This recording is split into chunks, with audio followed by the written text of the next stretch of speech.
نہیں، مذاکرات صرف برائے مذاکرات تو نہیں ہوتے ہیں نا، اس کا کوئی ایک خاص ہدف ہونا چاہیے، اور وہ ہے کہ اس ملک میں جو اس وقت جو سیاسی عدم استحکام ہے اس کو ختم کیا جائے۔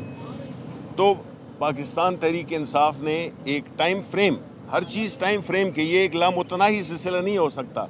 تو اس کے لیے ہم نے جو ٹائم دیا تھا اس میں ان کی کوئی ایسی مثبت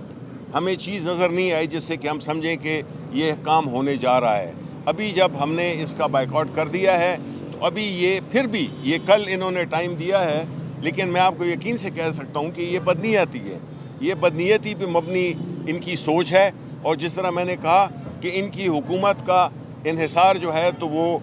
اس پہ ہے کہ یہ جھوٹ جو ہے تو یہ بیچتے رہیں۔ دیکھیں، ہمارے پاس ایک ہم جمہوری پارٹی سیاسی پارٹی ہیں، ہم سیاست کے ذریعے اپنی جد و جہد، ہم ضرورت اس کے تحت ہم سیاسی اپنا لاہ عمل طے کریں گے خان صاحب کی مشاورت کے ساتھ، اور انشاءاللہ جس طرح کہ ہم نے یہ تینوں محاذوں پہ، جس طرح قانونی محاذ ہو گیا، مزاحمتی محاذ ہو گیا اور ایون مذاکراتی محاذ ہو گیا، اس پہ ہم اپنی سیاسی جد و جہد کرتے رہیں گے۔ دیکھیں جی، عمران خان صاحب کیوں نہیں مانیں گے؟ وہ اس ملک کے، پہلی بات تو یہ ہے کہ جو باقی سیاسی جماعتیں اکٹھے ہو کی، یہ تو خان صاحب نے پہلے ہی کہا تھا، یہ سارے ایک طرف بیکاز ان کے مفادات ایک ہیں، یہ اسٹیٹس کو کی نمائندگی کرتے ہیں، تو اس لیے یہ اکٹھے ہو جاتے ہیں۔ جب کہ پاکستان تحریک انصاف ایک ایسا سیاسی نظام چاہتی ہے جس میں کہ قانون کی بالادستی ہو، جس میں کہ فریڈم آف سپیچ ہو، فریڈم آف موومنٹ ہو، اور ہر چیز کی اکاؤنٹیبلٹی ہو۔ جب تک دیکھیں اللہ تعالیٰ نے بھی اپنے اس میں مذہب میں اپنی جو ان کی جو قرآن شریف ہے اس میں یہ جو یوم جزا، یوم سزا،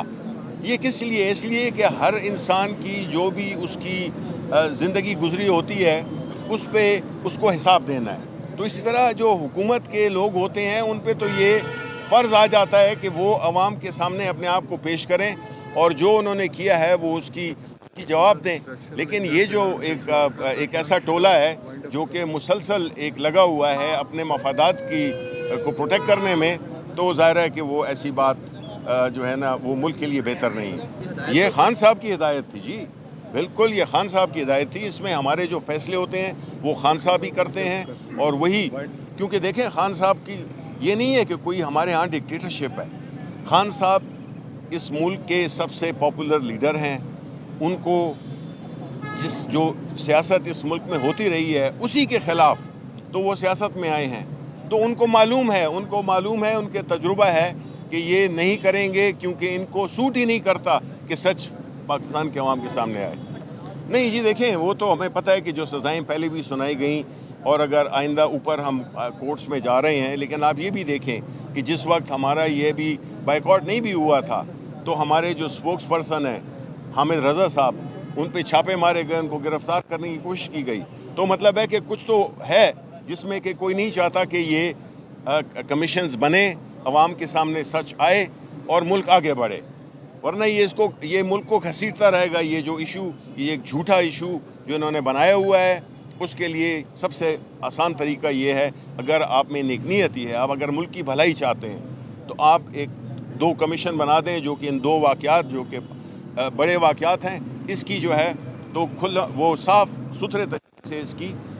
سامنے آ جائے کہ یہ انکوائری ہو جائے۔ اسلام آباد میں 6 FIR جو کہ ہیں، ان کی آج بیل کے لیے مجھے ادھر جانا تھا، لیکن 3 جگہ پہ ایک ہی دن میں وہ تاریخ لگا دیتے ہیں، جس سے کہ تقریباً کیا ناممکن ہوتا ہے کہ ایک شخص جو ہے تو ایک وقت میں صبح 8 بجے، صبح 9 بجے ایک ہی جگہ پہ مختلف شہروں میں ہو۔ اس لیے اور قیادت جو ہے وہ ایک کورٹ سے دوسری کورٹ میں جاتی ہے، اور اسی طرح ہمارے جو وکلاء ہیں وہ بھی اپنی بنیادی جو ان کی ایک پروفیشنل ڈیوٹیز ہیں اس کو چھوڑ کے اور ہمارے ساتھ کھڑے ہوتے ہیں، جس کا کہ ہم انتہائی شکریہ ادا کرتے ہیں۔ اور فیصل آباد میں آج ہمارے کورٹ کی اپیرنس تھی، تو ہم نے کورٹ کی کارروائی جوائن کی ہے کہ یہ جو سیاسی مقدمات جو ہم پہ، جھوٹے مقدمات جو عمران خان سے لے کر نیچے ورکروں تک بنائے گئے ہیں، کہ ہمیں مصروف رکھا جائے اور مسلسل ایک ایسے ماحول میں رکھا جائے کہ جس سے کہ اس حکومت کی فسطائیت کا جو ہے وہ اندازہ ہوتا ہے۔ اب دیکھیں آج خان صاحب پہ جو میں سمجھتا ہوں کہ خان صاحب پہ جتنے بھی مقدمے بنے ہیں ان کی لیڈرشپ پہ سارے سیاسی بنیادوں پہ بنائے گئے ہیں، جھوٹے مقدمات ہیں. لیکن جو سب سے زیادہ تکلیف دہ ہے اور جو شرمندگی کا باعث ہے وہ ہے عدت کیس، جو کہ پہلے انہوں نے حکومت نے ایک ایسے مقدمہ جس سے کہ شرم آتی ہے.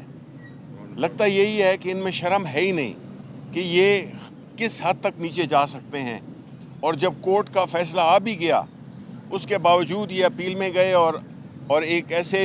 جج کے سامنے لگایا ہے جو کہ ابھی ان کو 2-3 دن ہوئے ہیں یہ منصب سنبھالے ہوئے.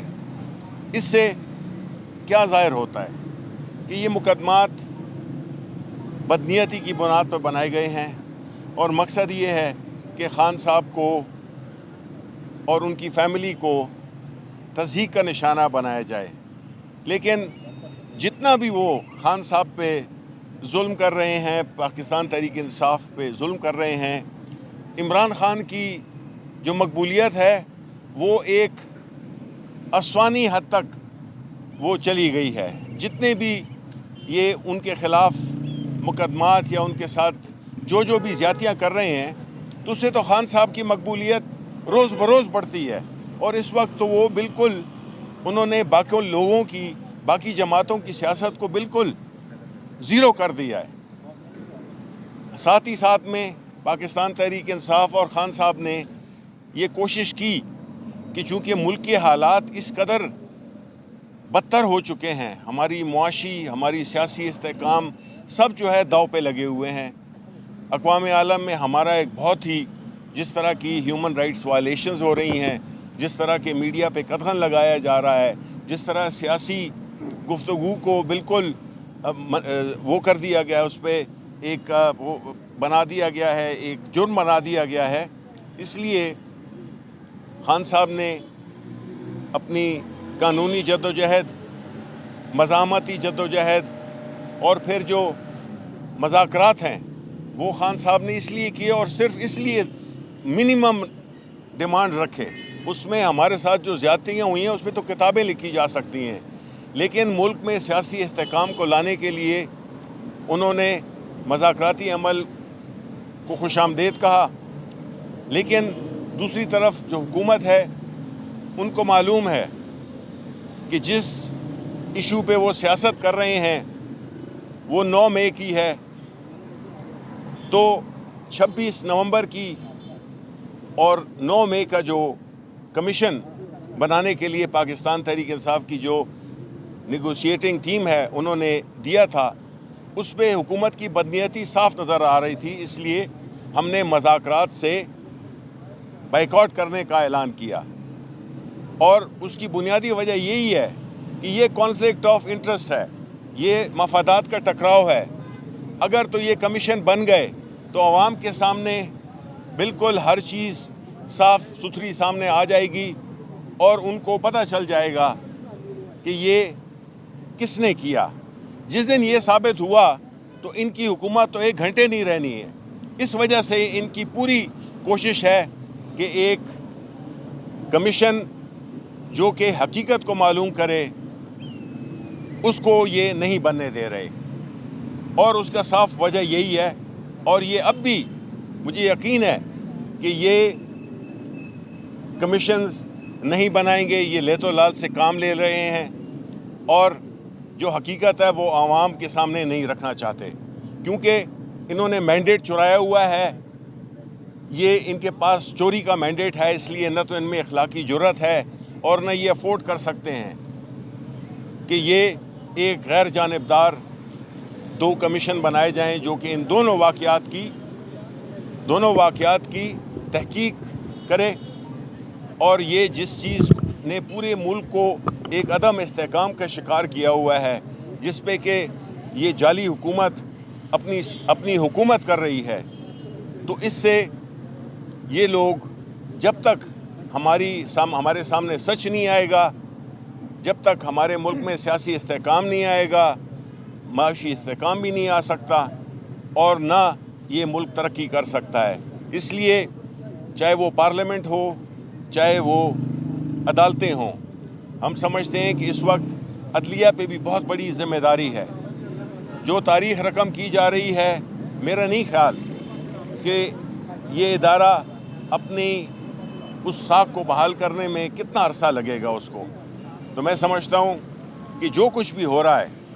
یہ صرف ایک جعلی حکومت اپنے آپ کو اقتدار میں رکھنے کے لیے اس نے پورے ملک کے استحکام کو داؤ پہ لگایا ہوا ہے.